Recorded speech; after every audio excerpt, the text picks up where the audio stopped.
Bueno, primero agradecer al colegio bueno, soy físico, es decir, hice la carrera en la Facultad de Ciencias Físicas en Cantabria. Yo recuerdo esta facultad porque acompañaba a los profesores titulares a hacer las oposiciones. La oposición a adjunto, pero yo todavía era muy jovencito como pero iba a ver cómo era eso de una oposición. Muchas gracias al colegio por la invitación. Espero no defraudar, las potenciales expectativas que podían tener. Y vamos a hablar de una cosa, de un tema, muy interesante. Pero permitidme primero 5 minutos antes de indicar el laboratorio en el que estoy, el laboratorio que dirijo y un poco qué es lo que tenemos. Bueno, lo primero es presentaros al grupo, al Laboratorio de Radiación Natural de la Universidad de Cantabria. Somos 11 personas, es de destacar 7 contratados de investigación. Tenemos 2 catedráticos, Carlos Sainz y yo mismo. Y bueno, llevamos 47 años trabajando en esto. Yo en agosto me echan de la universidad como buen cumplidor de 70 años, con lo cual, bueno, pues dejaré de pertenecer a la universidad, como uno más y no sé qué será de mí, entre comillas. A ver, nosotros empezamos bueno, yo acabo la carrera en 1976, pero, la radiactividad, bien saben los físicos, bien sabemos todos, que es algo, tabú en este país. Es decir, solamente se interesa cuando hay un Fukushima o un Chernóbil, pero al día siguiente o 2 semanas después se olvidó. Ya no hay. Los planes de investigación, del área de conocimiento, pues están tan bloqueados con tantos temas tan generales que la posibilidad de poder tener un proyecto que tenga la radiactividad como foco central de estudio es prácticamente imposible. Por lo menos ha sido prácticamente imposible. Por eso nuestro grupo ha supervivido a base de Europa. O sea, Europa para nosotros ha sido la salvación. ¿Por qué? Porque en 1989 Europa comenzó lo que se llama el Radiation Protection Program. Era un programa de protección radiológica, en el cual la radiactividad era una cosa más. Y a partir de ahí, nuestro grupo ha estado ininterrumpidamente vinculado a proyectos europeos. Los proyectos europeos no dan dinero, está claro, pero te dan conocimiento, te dan contactos, te dan muchas cosas que no solamente es dinero. Ahora en la actualidad estamos en 2 proyectos europeos, uno que se llama el TRACE y otro que se llama el LIFE. Entonces, bueno, pues ahí estamos y espero que sigamos, en el futuro, que en este caso es el único grupo en la Universidad de Cantabria que ha empalmado consecutivamente los proyectos europeos relacionados con el radón, con la radiactividad, etcétera, etcétera. Pero han pasado el tiempo. Cuando yo estudiaba, el catedrático de don Eugenio Villar hacía unos certificados que valían en cualquier sitio. El abajo firmante, catedrático de física de la universidad, certifica que, y eso iba a misa. Iba a misa. Nadie discutía lo que decía un catedrático de una facultad de ciencias, en este caso de físicas. El tiempo ha cambiado. Ahora el valor que tienen los informes de nosotros los catedráticos o los titulares o lo que sea, ya tiene menos valor. Ahora se ha impuesto lo que se llama ENAC. Si tú quieres establecer una colaboración con empresas, tienes que certificar que lo que tú estás haciendo estaba al amparo de una legislación que es europea, que es mundial. Por eso hace 7 u 8 años decidimos que no solamente teníamos que medir radón bien, que eso lo llevábamos haciendo, sino que además había que estar acreditado para poder firmar los certificados correspondientes. Por eso tuvimos la suerte de ser el primer laboratorio acreditado en España para la medida de radón como ensayo de medida de radón. Ahora ya somos 7.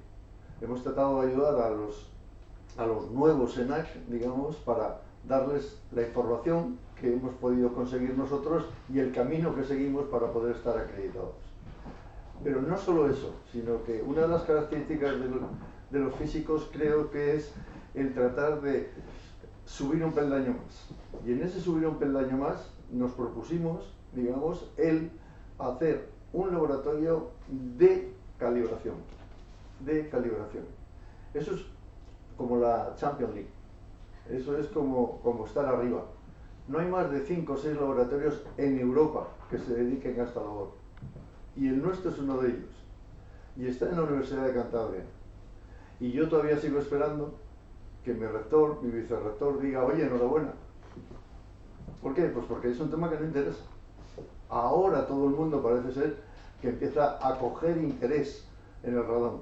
Ahora ya todo el mundo se siente experto en radón, todo el mundo cree que ya puede quitar el radón de una casa así en un plumazo, todo el mundo entiende muchas cosas, pero hemos pasado una avenida del desierto bastante larga. Estamos acreditados. Esta es nuestra cámara de acreditación.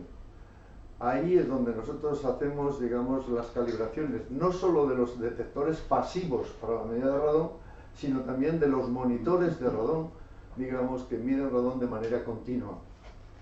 Pero no solo tenemos este laboratorio, tenemos la posibilidad, tuvimos la posibilidad hace 20-25 años, cuando se cerró la fábrica de uranio en Sailífes el Chico de ENUSA, tuvimos la oportunidad de colaborar con ENUSA, de participar en el proceso de restauración. En el proceso de restauración de una mina de uranio, uno de los parámetros, no es el más importante, pero uno de los parámetros es limitar la salida de radón al exterior. Para limitar la salida de radón al exterior hay que hacer un sistema de coberturas, de capas, de diferentes características para conseguir eso. Participamos en la elaboración de los programas correspondientes para poder conseguir esa historia, y ahora en la actualidad lo que hacemos es un seguimiento anual de que verdaderamente eso se sigue cumpliendo. Pero ahí ocurrió que ese edificio que ven ustedes es un edificio que era el centro de la mina, era el puesto directivo que desde ahí se veía toda la mina y todos los controles. Tratamos de convencer a la empresa de que ese era el mejor laboratorio natural que se podía obtener en Europa. ¿Por qué? Porque ahí no necesitamos comprar fuentes a nadie. Ahí tenemos el radón que queramos. Pero que no depende de nosotros, depende de la naturaleza. Por eso, en ese laboratorio encontramos en un periodo de 3 días estas variaciones de la concentración. De pronto tenemos 500 becquerelios metro cúbico, de pronto pasamos a 20.000, de pronto bajamos a 300. Es decir, todo eso depende de las condiciones meteorológicas, para dónde va el viento, de cuál es la diferencia de presión, bla, bla, bla. ¿Eso qué significa? Pues que este laboratorio se ha convertido en referencia. ¿En referencia para qué?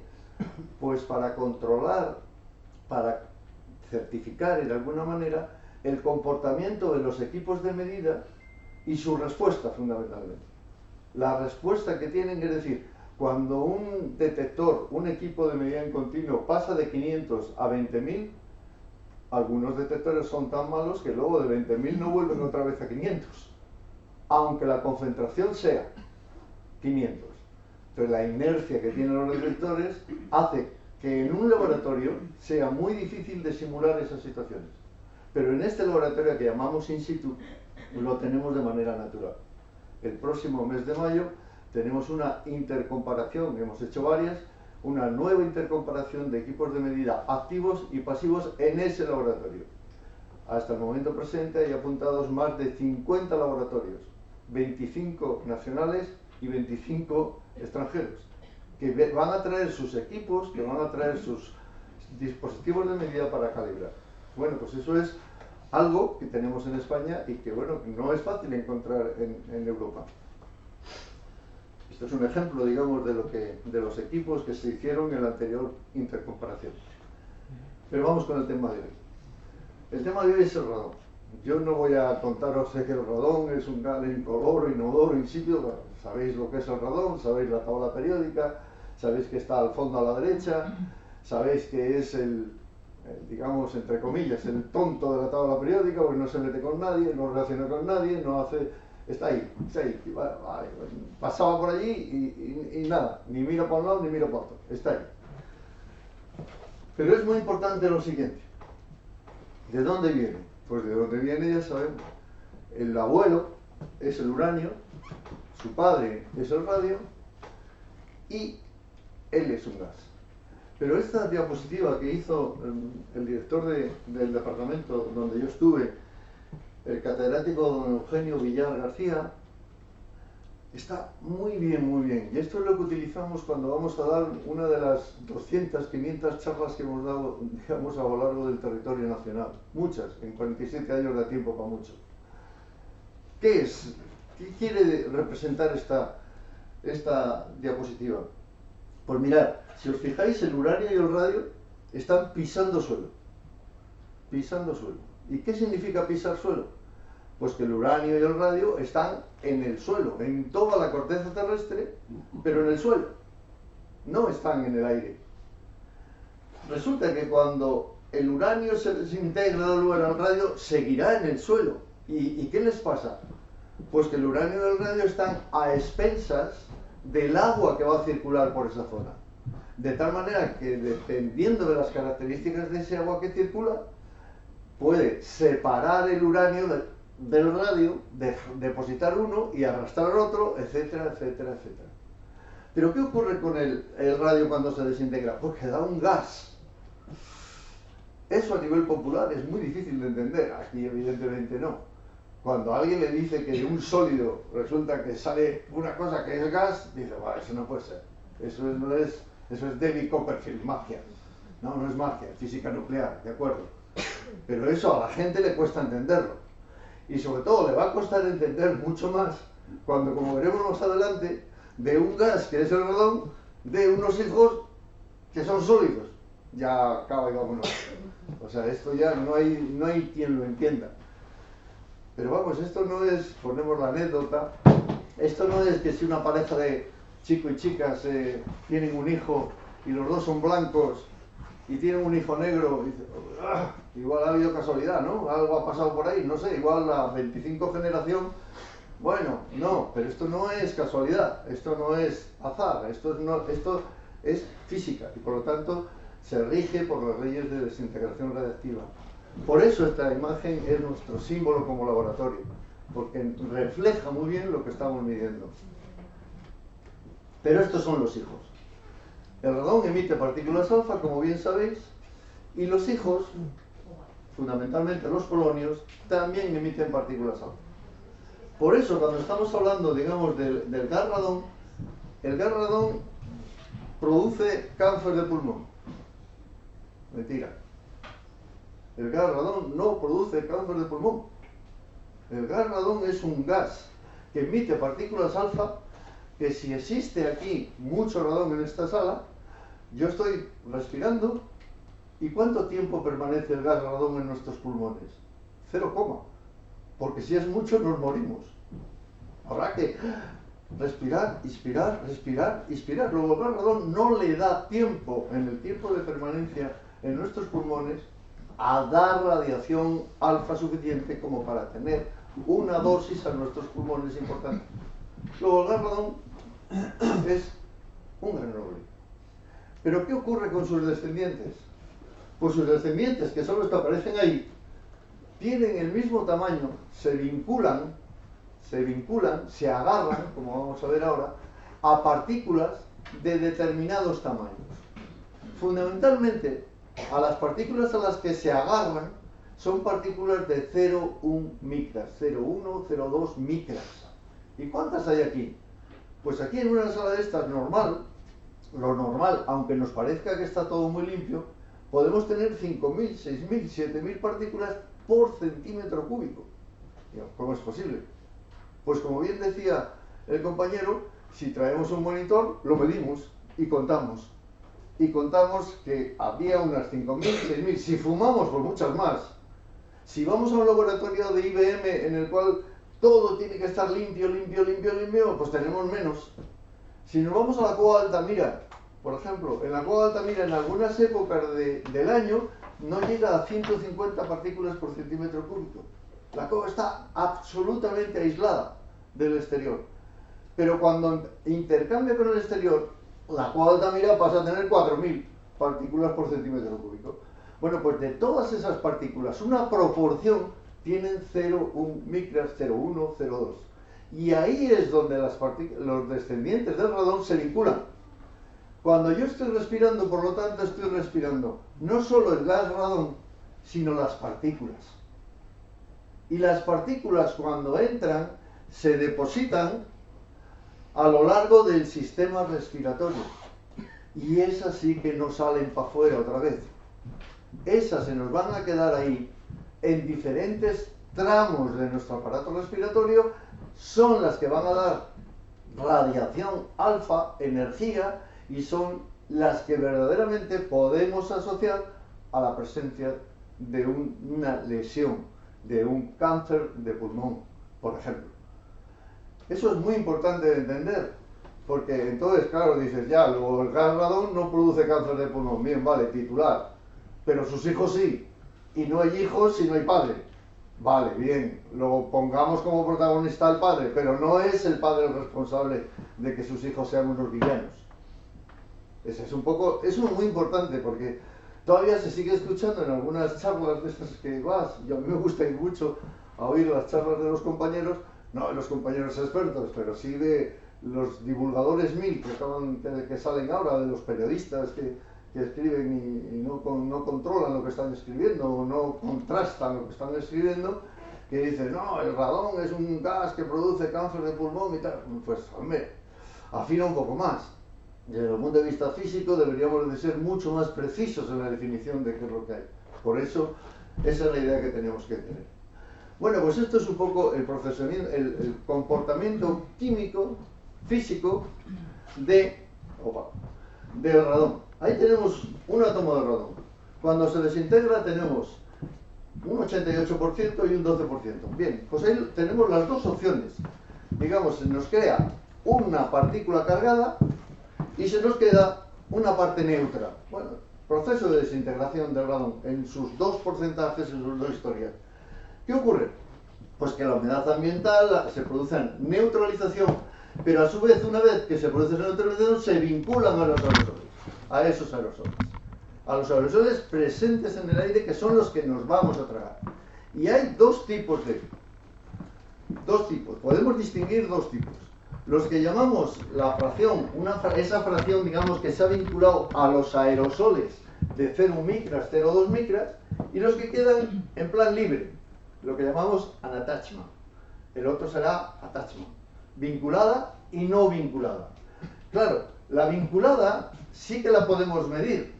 Luego veremos más o menos, y por supuesto que luego José os dará mucha información de cómo medir la vinculada. La libre ya no es tan fácil. La libre ya no es tan fácil de medir. Y la libre penetra, digamos, porque el coeficiente de difusión, digamos, es tan grande que nos permite poder llegar hasta zonas como las que vemos. Con todo ese proceso, al final, ¿qué tenemos? Pues tenemos átomos que se depositan, fracción vinculada que se deposita, o que está en suspensión también, evidentemente, o que se desintegran o que se ventilan. Es decir, todo ese es el proceso que tenemos de radón, gas y descendientes, hijos, vinculados o no vinculados, es lo que tenemos en la atmósfera que estamos respirando. Determinar los porcentajes de cada uno de esas fracciones no es fácil, pero es lo que hay. Esto es otro esquema, digamos, para que veáis. Sale radón de una pared, del suelo, de donde sea, y aquí tenemos todo. Exhalación llamamos al proceso de escape de la pared, del suelo, y ahí tenemos procesos como ventilación, depósito, vinculación, etcétera, etcétera. Esos son los tres fenómenos, digamos, que tenemos que tener en cuenta a la hora de ver el daño que desde el punto de vista físico, digamos, nos hace. Evidentemente, lo que acabo de comentaros, en el aparato respiratorio se me va a vincular a los diferentes tramos. Esto es el modelo respiratorio de la IZRP, y entonces, según es el tamaño de partícula, vamos a depositarnos o en la nariz, o en la garganta, o en los alvéolos, o en todas las zonas vamos a tener depósitos. Y como estamos hablando de emisores de partículas alfa, evidentemente el daño es grande. Por eso, cuando estamos hablando de los efectos del radón, nos tenemos que limitar al cáncer de pulmón. ¿Y por qué al cáncer de pulmón? Pues básicamente porque entendemos el procedimiento en virtud del cual potencialmente, no somos médicos, potencialmente podemos tener un cáncer de pulmón. Pero a nadie se le ocurre relacionar el radón con la presencia de hemorroides. Y dice, hombre, si me lo explicas, igual lo entiendo. A nadie se le ocurre normalmente, pero hay grupos muy potentes de investigación que están asociando la presencia de radón con la ELA.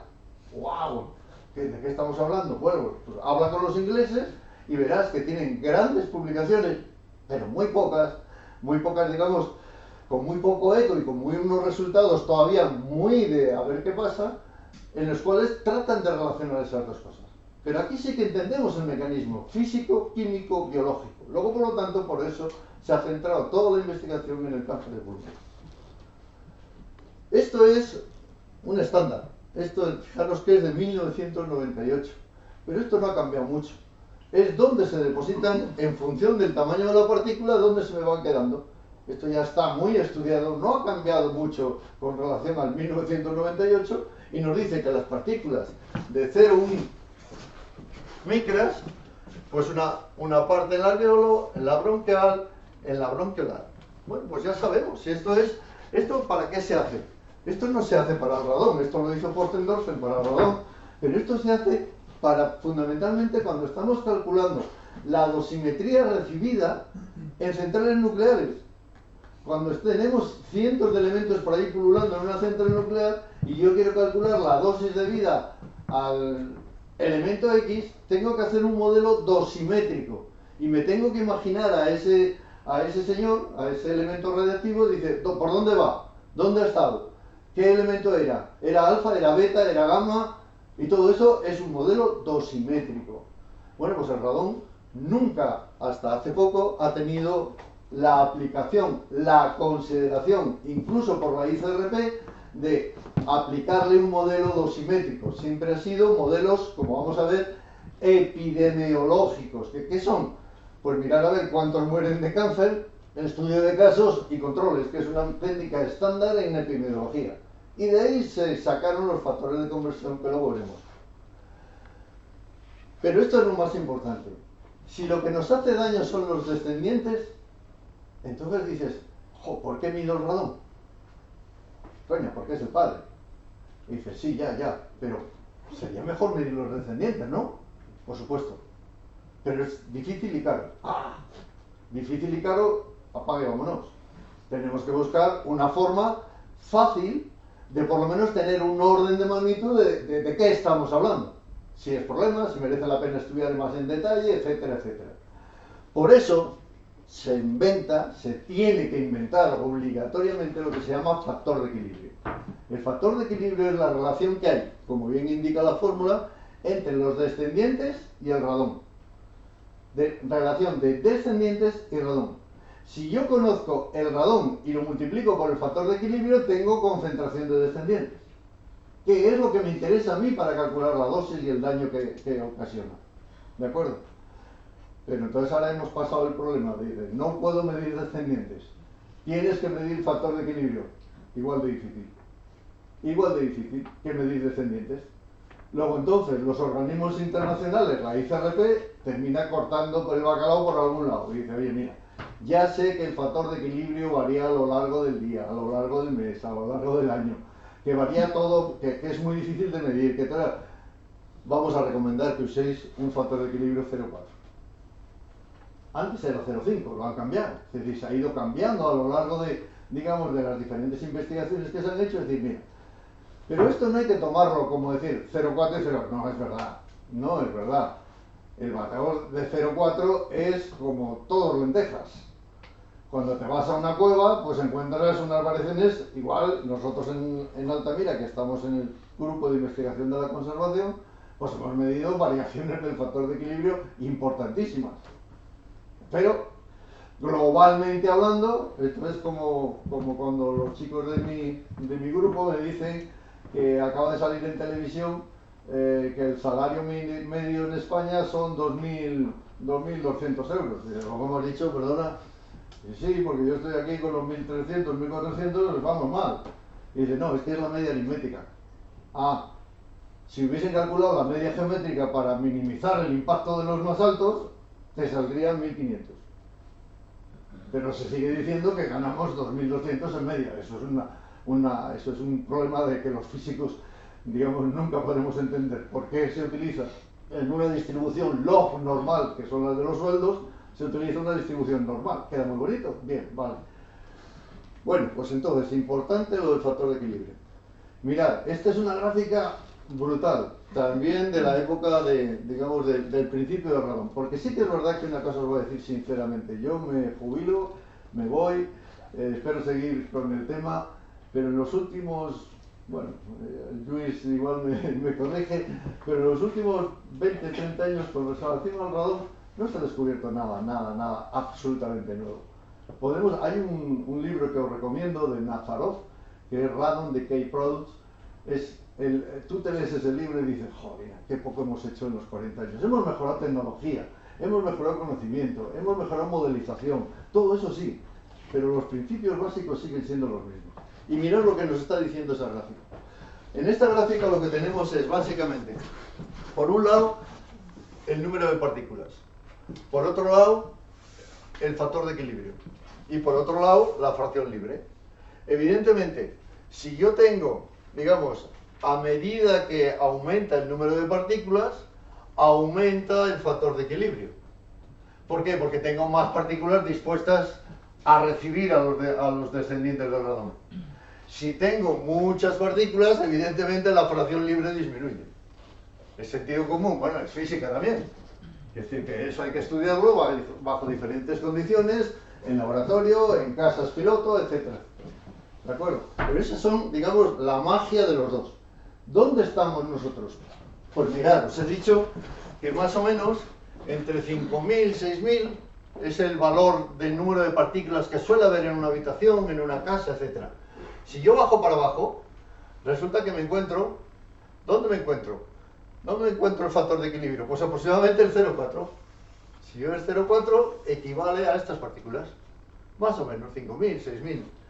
Y si yo sigo bajando para abajo, ¿dónde me encuentro la fracción, digamos, la fracción libre? Pues el 0,05, 0,06, etcétera, etcétera. Es decir, que yo puedo deducir de una gráfica, digamos, estándar, cuál es el factor de equilibrio real que tengo que aplicar para mis condiciones concretas si mido un parámetro como puede ser el número de aerosoles, que es mucho más fácil de medir. ¿Vale? Esto es una, mirad, el Postendorfer es nuestro gurú de hace muchos años, y entonces dijo esto. Mal, también los gurús se equivocan. Dio una fórmula para calcular la fracción libre. Y la fracción libre dijo, mira, esta es la variación a medida que aumenta la concentración, como hemos visto anteriormente, pero hay una fórmula. Y dice, la fórmula es 414, ni 15 ni 14. 414 dividido entre el número de partículas por centímetro cúbico que hay. ¿Qué pasa cuando, como en el caso de Altamira, tenemos 160 partículas? Que la fracción libre es 4,2. Luego no está bien. Algo no funciona en la deducción de esa fórmula. Es decir, será una aplicación. Claro, desde una aplicación, si yo divido 414 entre las 5.000, 6.000 partículas por centímetro cúbico, sale clavado. El 0,05, el 0,06. Luego, cuando dan una fórmula de estas, tienes que identificar en qué condiciones la puedes aplicar. ¿De acuerdo? O sea, que no es que se equivocó, con perdón para el póster. Pero sí que es importante resaltar una cosa. Cuando luego hablemos un poco de dosis, de la dosis que nos dan esos descendientes, la dosis que vamos a calcular es debida a esa fracción vinculada, no a la fracción libre. Y la fracción libre, esa, aunque sea un porcentaje muy pequeño, da lugar a unos factores de conversión a dosis, milisievert que pone ahí por Working Level Man, que luego veremos, muy superiores a las debidas a la fracción ligada. Eso es un problema, porque estamos pensando en que un señor de IBM que está en la planta 25, arriba, en un laboratorio limpio, no tiene partículas, pero basta y tiene un nivel de radón de 20, 30, 50 becquerelios metro cúbico y dices, nada, aquí no hay ningún problema de radón, perdona, que no hay un problema de radón, seguro que no, pero hay un problema de dosis. Porque si tú mides la fracción libre en esas instalaciones, probablemente encuentres unas concentraciones, como vamos a ver, superiores. Y eso es uno de los argumentos que, como vamos a mostrar, ha hecho, en mi opinión, no soy IZRP, en mi opinión ha hecho que los factores de conversión a dosis tengan la forma tan rara como la ha diseñado la ICRP 137. Dosis. ¿Qué es un estudio epidemiológico? No os voy a contar porque además no soy experto. Casos y controles. Estudio casos, controles y encuentro, digamos, un factor de conversión, que es el de la ICRP 65, 4 milisievert working level month. El working level month es proporcional en alguna manera a la exposición que recibes. ¿De acuerdo? Bien. O modelos dosimétricos. Bueno, pues ahí he tenido la suerte de poder vivir la pelea entre los dos grupos. La pelea entre los dos grupos significaba que los ingleses decían que, lógicamente, no tenía sentido crear coeficientes de conversión a dosis basados en estudios epidemiológicos. ¿Por qué? Pues porque las incertidumbres de los epidemiológicos son enormes, grandísimas, grandísimas. Sí, ¿y por qué no se hacían modelos dosimétricos? Bueno, la ICRP no quería. ¿Y por qué era el único elemento radiactivo que no se sometía a dosimetría desde el punto de vista igual que cualquier otro elemento de cualquier central nuclear? Pues nunca se supo. ¿Por qué? El caso es que en aquel tiempo, fijaros, estamos hablando de año algo así como 2000 prácticamente, hace 20 años. Los ingleses fundamentalmente dicen que el factor de conversión a dosis debe de ser 12 por working level month, cuando la ICRP está diciendo 4 o 5. Fijaros, un factor importantísimo a la hora de hacerlo. Veremos quién ganó al final el partido. Seguro que el Atlético de Madrid, seguro, ¿no? Bueno, pues esto es la dosis.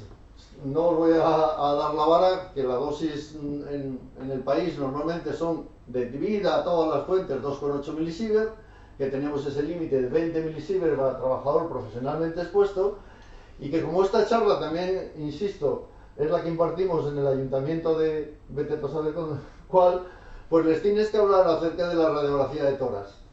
Ese mensaje que te envían continuamente el periodista inculto, impreparado y todo lo que sea. Esto es como si te das 5 radiografías de tórax. Una radiografía de tórax, si el control de calidad del hospital es bueno, no es nada. Es 0,05 milisievert, por favor. Hazte una, no, hazte 3, 4, 5, las que quieras, porque van a detectar tu neumonía y te van a poder curar. No centremos en el tema de decir, no, es que esto es lo mismo que si estuvieses haciéndote 50 radiografías. Que no. Pero sin embargo sí que insistimos en lo del escáner. Los escáneres, como bien sabemos, los que estáis en el campo de la protección radiológica en hospitales, claro, el escáner ahora está diciendo, oye, que hace lo mismo que el que te vendí hace 5 años, pero da menos dosis. Pero es lo mismo, del principio, entre comillas, es prácticamente igual. Pero la dosis, claro, 10 milisievert, esto va en contra de lo que llamamos el porque sí. Quiero hacerme otro escáner. ¿Por qué? Si usted tiene la 5 rota y tal y cual, ¿para qué quieres? Si no voy a ganar nada en el diagnóstico por haciéndole otro escáner. Bueno, yo pago la seguridad social, luego por lo tanto yo quiero otro escáner y tengo este otro escáner. Pero con 10 milisievert igual le estoy generando un problema. El médico no tiene tiempo, entre comillas, para explicarle los efectos de la protección radiológica y de las radiaciones. Todo lo que hace es venga, lista espera. ¿De acuerdo? Ahí sí que insistimos. Bueno, aquí insistimos también, esto es una broma, pero una broma científica. Mi sobrina, mi nieta, la única que tengo, está ilusionadísima porque sus maestros le dicen que vamos a llegar a Marte. Ya, pues no. Pues no vamos a llegar a Marte, por ahora, mientras no resolvamos el problema de protección radiológica, por favor. La dosis para ir a Marte es del orden de 5.000, 6.000 milisievert. No estamos hechos de una pasta para aguantar eso. No estamos. El otro día han hecho un programa en televisión auténticamente patético en Cantabria. Primer experimento de simulación de la vida en Marte en una cueva de Cantabria. Estupendo. ¿Y dónde metes la radiación? Si no has llegado, ¿para qué vas a simular la vida en Marte si es imposible llegar? Bueno, una locura. Bien, pero para que tengamos órdenes de magnitud. Mirad, estos son los diferentes factores de conversión a dosis, digamos, teniendo en cuenta lo que os acabo de decir. En el 93, la ICRP 5 milisievert, Luego en el 2010 la ICRP parece que quiere rectificar y 12. ¿A qué os suena el 12? Al de los ingleses de hace 20 años. El modelo dosimétrico. Y ahora la ICRP 137, que es el Vademecum de ahora, propone 2. Ahora baja de 12 a 10, pero mete un nuevo factor, 20. ¿Dónde hay que aplicar el factor 20? Pues hay que aplicar en cuevas y en sitios de muy baja actividad física. En minas también. ¿Por qué mete 20? En mi opinión. Pues porque quiere incorporar con el factor 10 que tenemos de la vinculada, quiere tener en cuenta en la vinculada algo que se sabe que no se va a medir, que es la libre. No sé si me explico. Es como meter un factor de corrección en la vinculada para poder compensar la otra que no se puede medir. Ah, estupendo. Esto va a significar probablemente el cierre de muchas cuevas turísticas de España. Si se aplica ese, porque España todavía no ha decidido si nos adaptamos a la ICRP 137, cuando todos los países ya lo han hecho, o seguimos con la ICRP 65 de 1993. Este es el libro. Y ahora, ¿para qué depende fundamentalmente? ¿Dónde fundamentalmente? Yo recuerdo que durante muchos años de mi vida era el cáncer de pulmón el objetivo de las charlas. Hubo un día que dices, esto no funciona. De hecho no funciona, vosotros mismos sois ejemplos de que dices, oh, pues yo no había oído hablar, no me habían explicado en la carrera nada del radón, pero ni aquí ni en otras muchas carreras. Entonces, me hablaban de las centrales nucleares, me hablaban de muchas cosas, pero no del radón. Entonces tú te centrabas en el cáncer de pulmón, hasta que un día dices, no, esto no. Hay que centrarse más en dos cosas. Una, en lo que es puestos de trabajo. Yo lo que quiero es saber cuánta dosis recibo por trabajar, porque no me gusta trabajar. Le voy a echar la culpa a mi empleador de decir, oiga, que yo tengo mucho radón. Aunque en mi casa tenga lo que tenga, da igual. Modelo americano, de no vivas en la calle, pero en tu casa ponte frito lo que te dé la gana.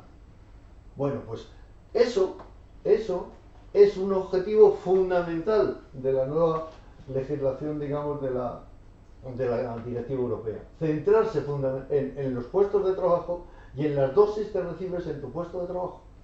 Pero fijaros, ahí viene el problema. En mi puesto de trabajo la concentración de radón varía mucho. Varía de la mañana a la noche, varía de un día a otro, varía estacionalmente, varía de muchas zonas. Entonces, jolina, otra vez otra reducción. ¿Y qué hacemos? Pues pongo un dosímetro pasivo y medimos la concentración de radón promedio. Vale, pues midamos la concentración promedio. Pero ¿qué problema tiene la concentración promedio? Pues el que vais a ver en la siguiente. Esto es Altamira. El comportamiento de Altamira es mucho radón en invierno, muy poquito en verano, mucho en invierno. Llevábamos desde el 82 siguiendo esta tendencia. Las cuevas se comportan igual sistemáticamente. Cada año puede variar un 10, un 15%, pero es siempre lo mismo. O sea, medimos por confirmar que lo anterior es cierto. Bueno, pues si eso es así, y yo calculo, pongo un detector y calculo la media, 3000 becquerelios metro cúbico. Pero claro, ahora te viene un guía y te dice, oye, que yo trabajo aquí, ¿eh? A mí lo que me interesa es la dosis, me contrataron 3 meses, pero aquí. ¿Y me vas a aplicar el valor promedio anual de la cueva? Pues no me gusta. O al revés, que me vas a decir que recibo más radiación que la que en realidad recibo, pues no me gusta. Dime lo que he recibido durante mi puesto de trabajo. Por eso, con buen criterio, en la guía 11.4 del Consejo de Seguridad Nuclear recomienda que en estas situaciones se mida mes a mes. Mes a mes. De tal manera que, claro, es un problema para el titular, porque tiene que gastar más dinero en medir. Tampoco es tanto. Porque medir radón, como luego os contará José, no es un gasto, digamos, que desequilibre el presupuesto nacional. Esto es la historia. La historia, fijaros, 2001. En 2001 incorporamos una directiva de 1996. Se adaptó en 5 años. Estupendo. 5 años. Lo adaptamos inmediato. Y ahí ya se decía dónde había que medir en puestos de trabajo. 2001, Real Decreto. Fue tan inútil este Real Decreto que 10 años después el propio Consejo tuvo que sacar una instrucción que se llama la IS 33 fijando responsabilidades, porque aquí nadie aplicó este Real Decreto. O sea que fijaros, estamos hablando del radón como algo que parece que nació ayer. No, está en legislación laboral desde el 2001. Otra cosa es que hayamos mirado para otro lado. Esta es la legislación española. Insisto, la IS 33 es de 2011, luego ha venido Fomento, evidentemente, porque hay un nuevo Real Directiva del 2013, y esa directiva del 2013 debería haber sido incorporada en 2018. Bueno, la acabamos de incorporar en diciembre del año pasado. ¿Se adelantó Fomento? Sí, porque hizo una publicación de modificación de las normas de edificación para garantizar que las casas no tuviesen ese nivel. Pero fijaros, y no sé si venía alguien de Fomento. Bueno, fijaros cómo está el Fomento. Fomento obliga que para hacer una casa hay que limitarla a 300 becquereles metro cúbico. Vale, el arquitecto va, estudia un poco, mira, pum, pum, pum, pum, pum, y lo hace. Y lo hace. Pero en el Fomento, en el Código Técnico de la Edificación, se les olvidó, no sé, se les olvidó decir, oiga, cuando usted acabe la casa, vamos a medir radón, a ver si es verdad. No. Basta con que el señor arquitecto diga, el abajo firmante, bajo su se compromete, certifica que la casa que acabo de hacer no tiene radón. Cumple con el Código Técnico de la Edificación. Y aquí pasa y después lo otro. O sea, no tenemos un control activo de que verdaderamente se está cumpliendo esa norma. Con lo cual, es como no tenerlo, evidentemente. Bien, pues trabajo para casa. Ya estoy de acuerdo. Trabajo para casa. Mirad, esta es la fórmula mágica, entre comillas, para calcular la dosis que yo recibo como consecuencia de estar trabajando en un sitio en el cual conozco la concentración de radón, no de descendientes, incorporaré el factor de equilibrio que me recomienda la ICRP, pondré el número de horas que yo estoy trabajando en ese sitio. Estos son factores de conversión que formaría parte de donde vienen de un curso más amplio, y este es el factor de conversión del que hemos hablado, el famoso 5 del 65 o el 10 de la ICRP 137. Cuando hago esas cosas, aquí, pongamos 300 becquerelios, ¿vale? Que es el límite que ha establecido la comunidad, la directiva, y pongamos 2000 horas al año. Aplico la fórmula y me da aproximadamente 4 milisievert. Bueno, pues bien, pues ya está, 4 milisievert, es un cálculo y fuera. Ahora voy a mi vivienda. Ahora tengo que meter 7000 horas, porque se supone que estamos unas 7000 horas en la vivienda. Bueno, el que no quiera poner 7000 porque está todo el día en la calle, pues que ponga menos. Por eso es trabajo para casa. Ponemos 300, ponemos el 0,4, ponemos los 7000, y si te quedas mucho en casa, puede ser una buena disculpa y dices, oye, me voy a dar un paseo porque es que me han dicho esta mañana que si me quedo en casa tanto tiempo voy a recibir 14 milisievert y no tengo ninguna intención. ¿De acuerdo? Pero fijaros, este ejemplo, que es una tontería de ejemplo, imaginaros ahora en el caso de un guía turística de una cueva, de un señor que está trabajando en una bodega de vino. ¡Wow! ¿Qué es eso? Ah, pues que las bodegas de vino son subterráneas. Y algunas tienen muy mala ventilación por calidad de el vino. Ah, qué bien. Pues añadir un 0, por favor, como en Altamira. Añadir un 0 como en Altamira. Si añado un 0, 40 milisievert. Esto es de escándalo. 40 milisievert es de escándalo en cualquier instalación médica en el cual te digan que un trabajador ha recibido 40 milisievert, apaga y vámonos. Inspección del consejo, investigación de por qué es lo que ha pasado, qué es lo que ha hecho. Ahí tenéis a los guías recibiendo unas dosis muy elevadas. Este es el ejemplo práctico. ¿Cómo hacerlo? Esto es cómo hacerlo. Pues algunos tienen dificultades para hacerlo, para decir.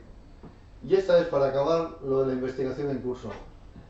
Esto no es en curso porque esto lo hicimos en la época de la pandemia.